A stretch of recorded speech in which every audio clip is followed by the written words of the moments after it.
Hey y'all, Miss Kennedy here from Algebra Student, and today we're looking at factoring a greatest common factor or a GCF from an expression, and that is challenging. Like that's a really hard thing for a lot of people. So if you're feeling that way, then just know that you're not alone, and there are lots of people who struggle with this in Algebra 1.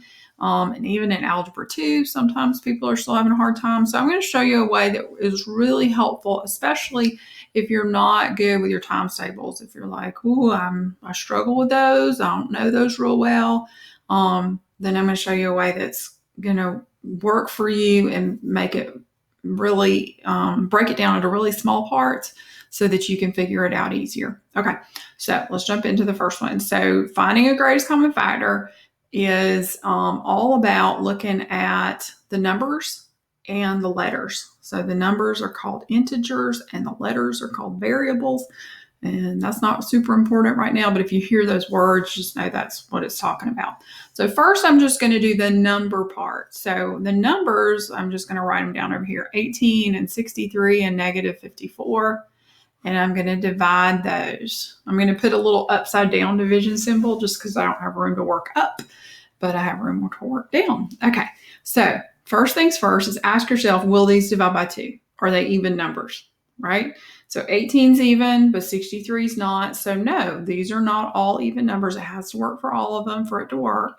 So I can't divide by 2. So then go up to 3. And let's see if these will divide by 3. And so you could go to your calculator, 18 divided by 3, 63 divided by 3, and 54 or negative 54 divided by 3. And as long as you don't get a fraction or a decimal, you're good. And so these will divide by 3. 18 divided by 3 is 6. And 63 divided by 3 is 21. And negative 54 divided by 3 is negative 1, 24, 18. Okay, so when I see that, then I go, then I say, okay, let's do it again. Are these even numbers? If they are, I can divide by 2, but 21's not even, so I can't divide by 2. So I'm going to try 3. And I think, okay, 3 goes into all 3 of these, so let's divide by 3 again. So 6 divided by 3 is 2, 21 divided by 3 is 7, and negative 18 divided by 3 is negative 6. All right, so a couple of things. One is that I have numbers that are in order. I know, forget about the negative, but I have 6 and 7. With greatest common factor, if you ever have numbers that are in order like that, you're not going to have a GCF at this point. Nothing bigger than 1 is going to divide into 2 numbers that are side by side when you count. So like 6 and 7 don't have a GCF. 28 and 29 don't have a GCF. 100 and 101 don't have a GCF. So I know that I'm done. And so these are the numbers that I'm looking at. So 3 times 3. 3 times 3 is 9. That's the number for my GCF. So it says factor it out. So I'm going to put a dividing line underneath all of these, and I'm going to put the 9. And now I'm done with the number part. I have to look at the letter part, the variables. So when I look at that, I have 5 V's in the first part. I have 3 V's in the next part, and then I have 2 V's in the last one. And all I'm doing is I'm saying, okay, do they all have a V in them? Yes. How many V's are in all of them? Not add them up, not like that. But do they all have at least 1 V? Yeah, they all have at least 1. Do they all have at least 2 V's? Yes, they all have at least 2. But do they all have at least 3? No, that last one only has 2 of them. V squared is V times V. That's 2 V's. So the most they have in common is 2 of them. So that's what I take out from all of them is the number that's the most I can take out. I can't take 5 V's away from this last part because there's only 2 there to take away from. Like, there's only 2. I can't take 5 away from it. So that tells me that 2 is the greatest one that I can do. If you're looking for a shortcut, you might just think, okay, well, whatever the smallest exponent is on the variable, that's what it's going to be. I think it's better for you going forward just to think about each of those, though. Just think about all your V's. What's the most they have in common? The most these have in common is 2 of them. All right. And as you practice that more and see more examples, you're going to get better at it. All right. So now we don't write our answer like that. Let's see. We write our answer with that GCF, the whole thing, the number and the integer part, the variable letter part out front. So 9v squared just goes in front of a new parentheses. And then you divide. And the cool thing about this method is that the numbers you got over here are going to be the numbers in your parentheses. So 18 divided by 9, yep, there's that 2. And the way you divide out the variables is you just subtract them. So this is saying v to the 5th over v squared. Well, that's just saying v times v times v times v times v. 1, 2, 3, 4, 5 over v times v. Well, that means that those 2 can cancel out, and it leaves you with 3 of them left. So that is v to the 3rd. And then you're ready for the next one. 63 divided by 9, that's 7. You have 3 v's, and you take 2 away. So that leaves you with 1. And then you have minus 6, because negative 54 divided by 9 is negative 6. And those v squareds cancel because you have 2 of them and you take both of them away. You don't have any v's left. So that's your final answer here. Let me put a box around that in a different color. That's so cool. I love how that one does. All right, so there's your final answer. That is factored by taking out a greatest common factor. So for now, that's it. You're done.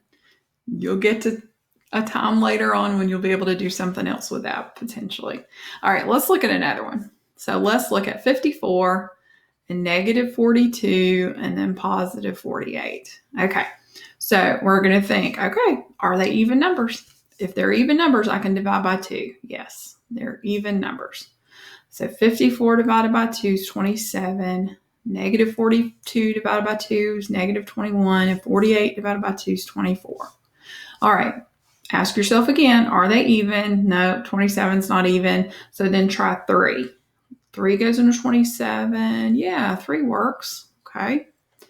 And so 27 divided by 3 is 9. And negative 21 divided by 3 is negative 7. And 24 divided by 3 is 8. All right. So now I have 9 and 7 and 8 as far as just the numbers. And I remember that rule. If I've got numbers that are counting like 7, 8, 9, then there's not a GCF. So I'm done.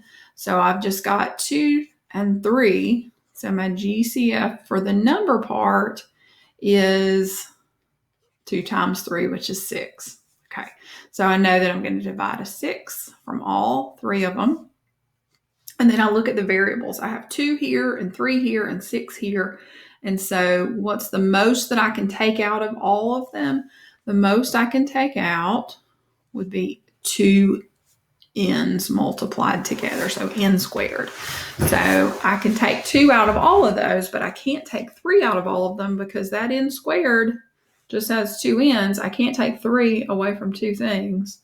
So that's how I know. So, all right, let's go with a third color. Let's mix this up a little bit. 6n squared. So remember, you write down that GCF out in front, the number and the letter part. And then remember that these numbers over here are going to be your answers inside the parentheses. So I love that. All right, so I know it's 9 and then n squared divided by n squared. Those just go away. Why did that turn that into a V? I don't know. So it's just 9. And then negative 42 divided by 6 is negative 7. N cubed divided by n squared is n. And then 48 divided by 6 is 6.